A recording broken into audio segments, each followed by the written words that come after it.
Hello everyone, a brief and unusual video today, at least compared to the military average, given that this is part of the naval warfare series. But today we discuss the Roman merchantmen, so a bit of a civilian topic that, however, can help in terms of naval engineering and navigation, maritime traffic, even from a commercial point of view in this case.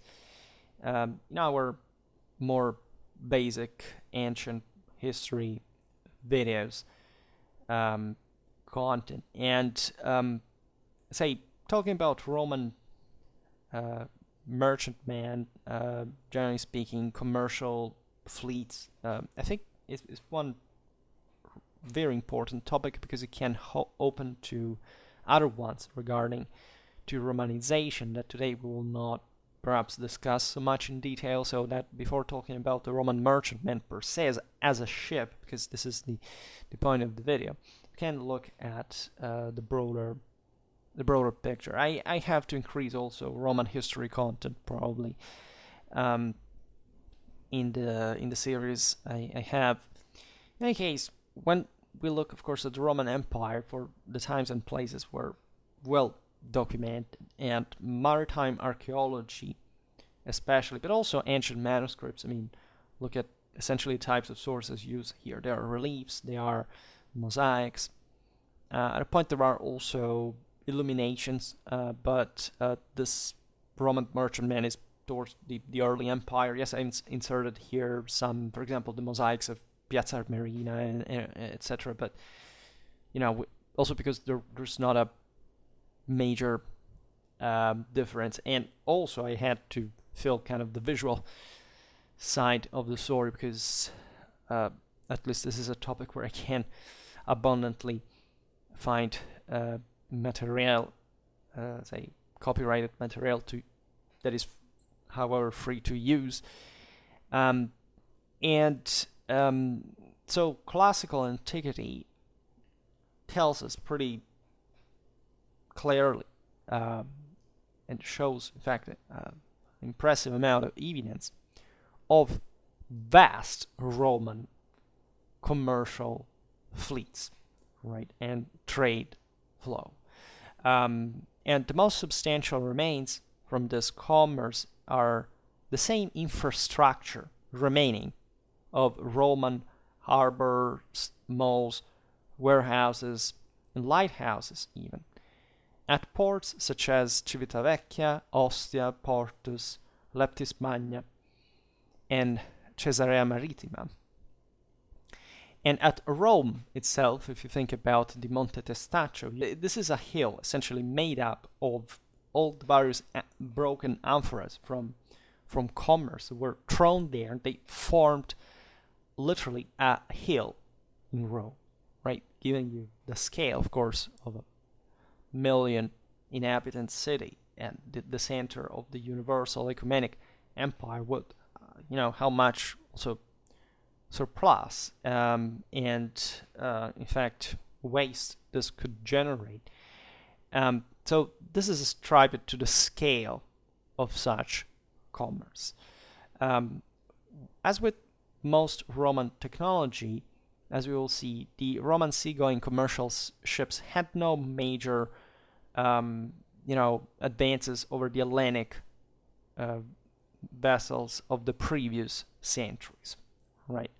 The Roman merchant vessel, first century AD, let's say, typically, at least in size, was not larger than the earlier Hellenic ships. However, there were some differences in detail. Speaking of size, we'll see it later. We find even monster ships like 1,200 tons, and we realize that, of course, the Romans, yes, they were essentially materially homogeneous to the previous classical civilizations. I mean, they from the Greeks they got most of their base because they came to rule essentially in an Hellenistic world in the first place. But as you can witness, as for, the aqueducts, also Greeks had aqueducts. It's just they didn't have the same empire the Romans did. So today we mostly look at, impressively sizable Roman aqueducts, whereas we don't see many Greek ones. And so the same goes a bit for the ships, right? We have a much greater evidence just than what we listed from Roman times. And we realize that the scale of traffics that Rome had in the first place, and it was an enormous amount of wealth that, that no other Hellenistic empire had ever achieved, of course entailed at a point some, especially in the early empires at the heyday of this traffic, especially in the Mediterranean, that there was probably a huge investment even in larger vessels on average, so that the technology more or less remained the same. The Romans did improve on the Hellenic one, but and perfected it in some cases, but at the same time this derived from the fact that they needed something at least bigger, right? They had to cope with larger needs, right? With larger infrastructures, larger, in fact, means in practice. We will see the technical side of the story later. So the Romans used round-hulled sailing ships in the first place to increase the tonnage and the same stability in high seas that at some point they had to cross. It was not just coastal navigation.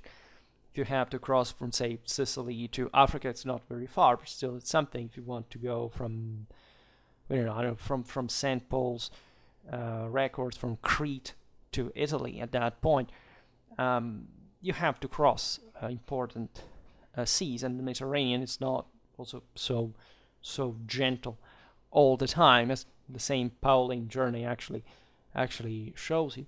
In fact, we have lots of archaeological finds coming, well, obviously from shipwrecks, right, as the normal ships would be at a point dismantled, and this is true also military-wise, right? At least some of the most important finds are often connected with the Roman era in the first place. And the reason the Romans enjoyed such wide traffics was naturally the kind of Mediterranean police protection that they managed to exercise over several centuries.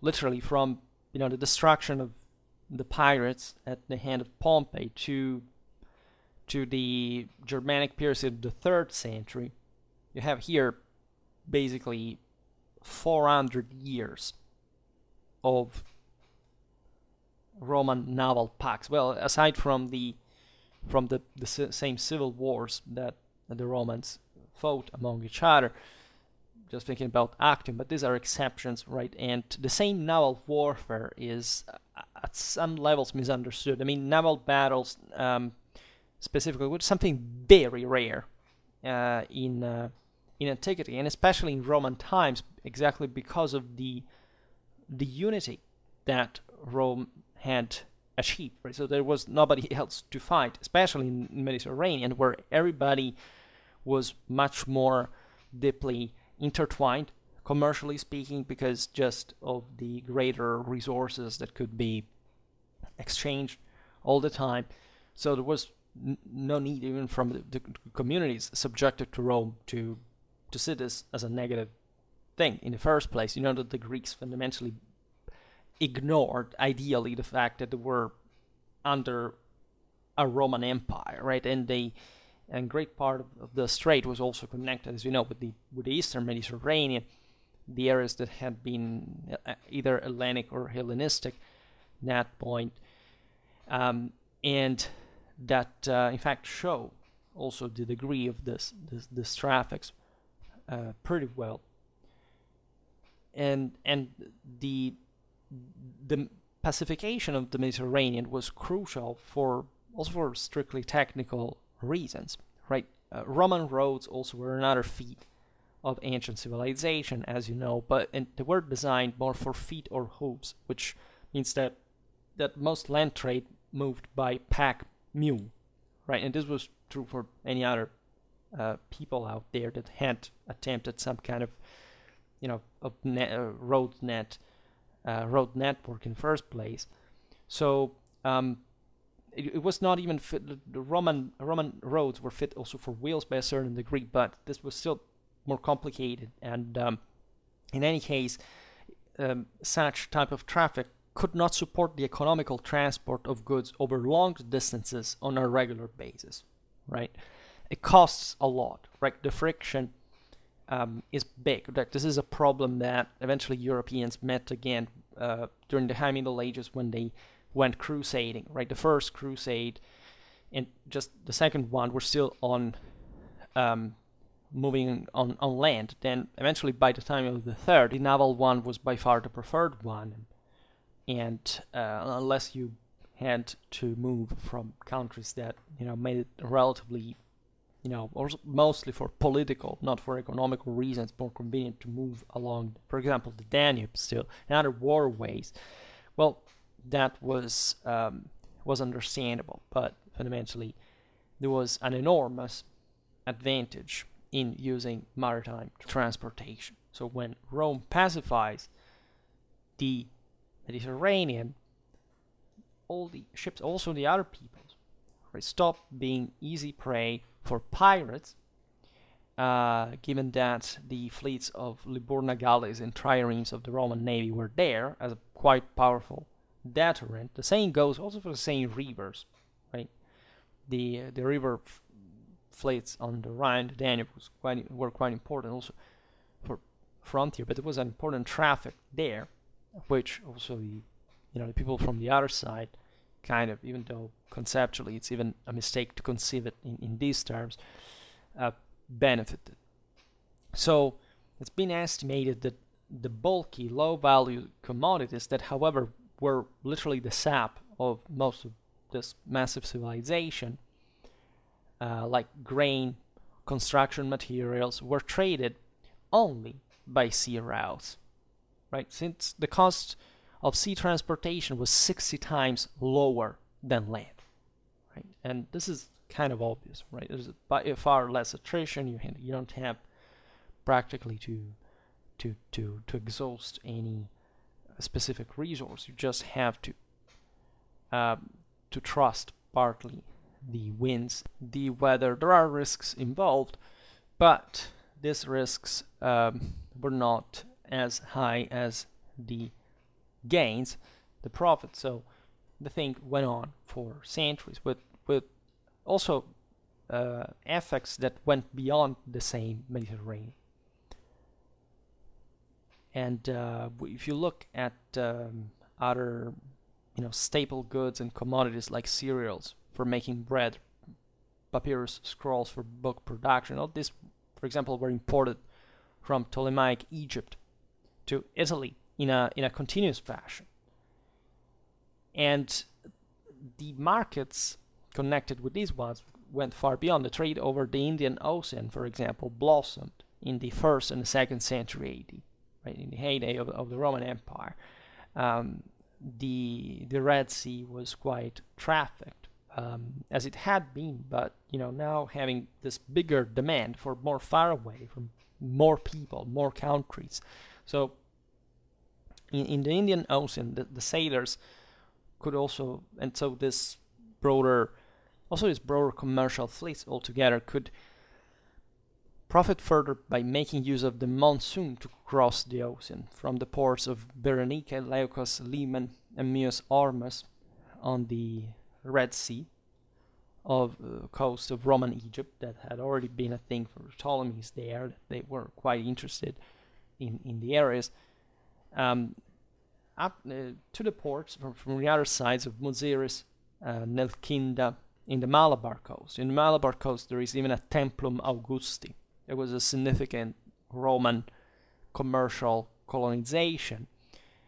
So that gives you an idea properly of the extension of it. Of course, the Romans are right up to China. As we know, there was an important trade that at that point was politically regulated, also because of the usual pain in the behind of the Persian Empire that stood in between, right, and prevented also an important flow passing through the Silk Road, because at that point even the communities that lived in more interland areas could make so much out of the trade of specific products, mostly spices, but also precious textiles, etc., that even the land route costs were considered not so high, right? As like in that case, but there were also different cultures who were more habituated to the continental Eurasian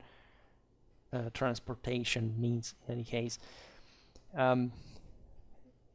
the main trading partners in southern India were the Tamil dynasties of the Pandyas, the Cholas, and the Keras. As a consequence, many Roman artifacts have been found in India.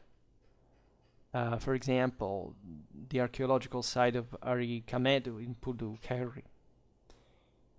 And there are also there is a traveling literature, geographical, ethnographical literature that details such routes, properly the description of the ports and the items of trade around the Indian Ocean, which mostly in also Hellenic language, because still that was dominant in the Mediterranean. And it is to be found, for example, in the Periplus of the Erythraean Sea that was documented. But it is part also of a different mentality from our own, right? We are habituated in general with satellite images. We give a lot of importance to the extension, right? We have paradoxically flattened our own view of the world to a geographical one. That's why people believe that, for example, geopolitics even exists, or this kind of things. It's not the point, right? The ancient world had ecumenic empires that worked literally on what the Romans called as itineraria picta. That is to say, they, in order to reach somewhere, just essentially made a list of the various stops you had to reach in which direction. They didn't care to actually even draw a map about that, because it was useless. And there is hardly a more practical people than the Romans. The same Greeks that were more kind of ideally concerned with Ptolemy, famously enough. You know, the guy calculated, made an atrocious effort to calculate properly a set of coordinates of the various ancient cities, right? And he calculated them all, but didn't draw a map of them, right? That was done later on the base of those coordinates that he left, but he wouldn't care about collating. And consider that the Greeks had come very close, right, to exactly measure the dimension of the Earth per se. So I think we should learn a bit from these people, because our mindset today is different. The context is different, but we're not properly even used to conceive, first of all, the absolute, but at the same time the practical, right? We lose ourselves into some kind of relativistically inaccurate in the middle, right? And we go with that, and it's terrifying. And that's if it wasn't enough, the reason why, of course, people in the past were dramatically more intelligent than us. In any case, this is more or less the environment where our typical Roman merchantman would, and Roman, we say it, again, these ships could be Greek at the same time, and manned by crews coming from different places. So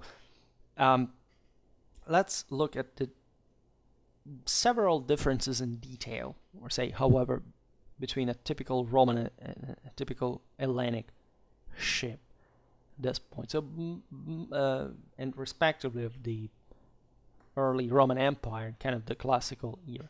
So, most noticeable are the two masts.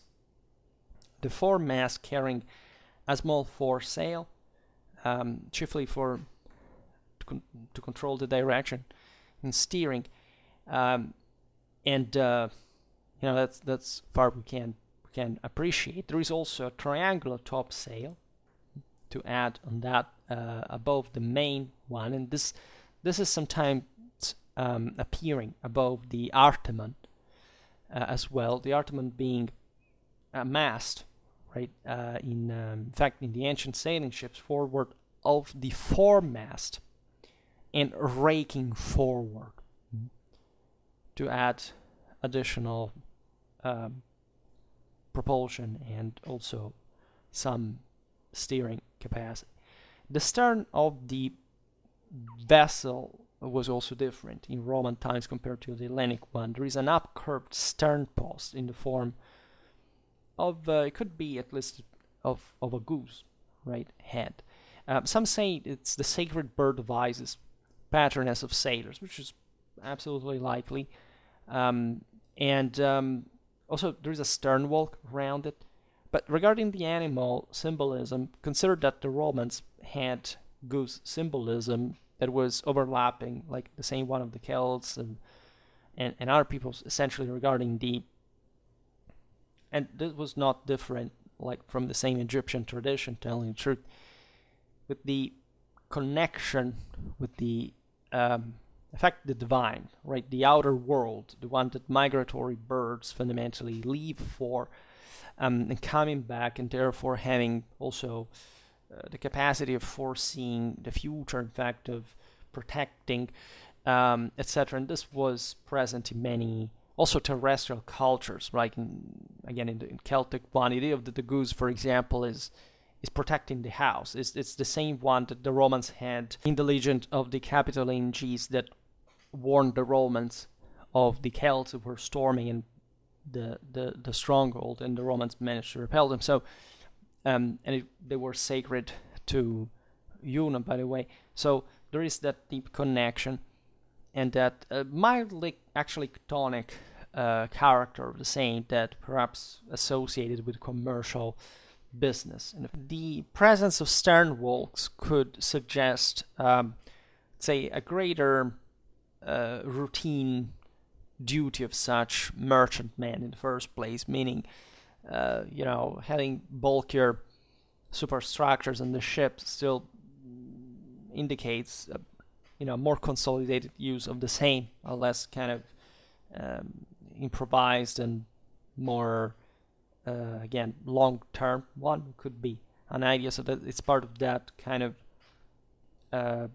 maybe a consequence of that stabilization that the Romans offered, so for their iconography to show it more frequently, right, due to this, again, this greater continuity of Mediterranean trade. But of course also the Greeks had such stern walks at the same time. The bulwarks at the side of the ship at the stern quarter stand out from the hull. Normally from them the steering oars are pivoted. Naturally, all the ships I'm showing in the pictures are different, right? So I'm just talking about an ideal one. Don't look specifically at one just and saying, well, that is entirely it. Perhaps the Ostia one is pictured, the one with you see with the wolf and the twins on the sails is the most indicative, the most exemplificative, let's say, of Roman vessel ships. There's also the one of mines, preserved at mines, that is an extraordinary one. But the Torlonia marbles being the most famous regarding a Roman civil ship iconography. An important difference seems also to have concerned the lead sheathing of hulls for protection. That was more common in Roman than Hellenic times. Also, this for perhaps a more continuous use of the same vessels that were more specialized in a long-term sailing practice. There is a cabin at the stern. Often in these pictures, the helmsman would stand on the roof of it, sometimes controlling both oars by means of long handles. Right? Long, substantial wales ran down the sides of the ship, the wale being a horizontal wooden strip fitted as strengthening to a boat's side, right? In fact, they must have given substantial strength to the hull. And speaking of size, the largest ancient merchant ships of the early empire were used to carry grains from Alexandria to Rome, given that Egypt was essentially the granary of the empire, right? The Romans imported also from Africa, in part even from Sardinia, or closer. But as long as the empire was unitary, as you know, Egypt was the main grain supplier, and later on it would be also for Constantinople, that when loses it to the Arabs has to look at Ukraine for it, not very differently from nowadays. So a typical ship of this type, let's say the Isis, was 54 meters long and had a capacity estimated at over 1,200 tons. This was the typically largest vessel. The more usually sized, judging by wrecks found, some very interesting hull sections still intact, had a capacity of about 150 tons, right? And such ships went all over the Mediterranean, carrying general cargo, not just at short or medium distance, but also pretty long one, and the latter being especially steadily organized commercial fleets, as a matter of fact, to grant properly the necessary food supplies most of the time for the Roman plebs, for example, the enormous amount of people that lived there, and that so the display of imperial power through this enormous surplus was imported to Rome that large did not produce as much as it consumed. Were just a few glass making factories, but for the rest it was just a massive display of power, where most of this business was subcontracted, right? Other local collegia, the senators, the same provinces worked, the senatorial ones in the same way, but also the imperial ones, securing that thing. If you look at just like today, if you look at the statal capabilities of supplying the basic needs, right? Mostly there is, like right now we're witnessing how naturally there is a moment of imbalance, but there are very specific core strategic resources that the state has the monopoly on, for emergential reasons, mostly pretty serious ones, even war, other things. This is not really the general problem in the empire. It could happen, right? And that's the same reason why the disgregation of the Roman Empire brought to further contraction, because essentially demand and offer were suddenly, or at least still gradually, but by speed that could not essentially be adapted to certain contexts that relied on such traffics, that began to essentially stop this kind of trade, and also because they were impossibilitated, right? They were threatened. It was risky to go out there, and so there were other investments that the same businessmen who were in charge of this trade fleets normally would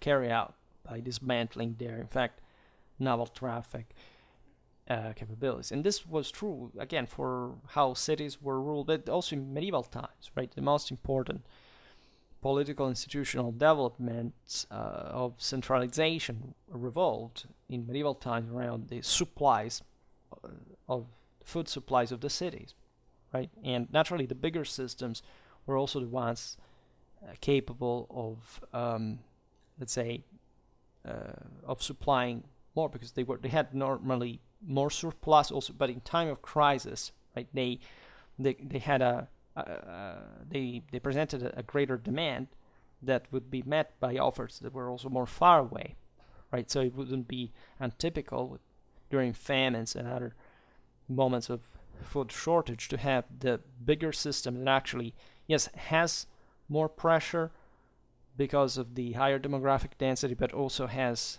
in the sense, broader international connections, while the smaller center next door that is perhaps also less well connected for other reasons, or maybe even better connected geographically, but not quite can offer the same, provide with the same demand, right, is not to be satisfied equally. And so, proportionally, and that's where geopolitics does not exist, in fact.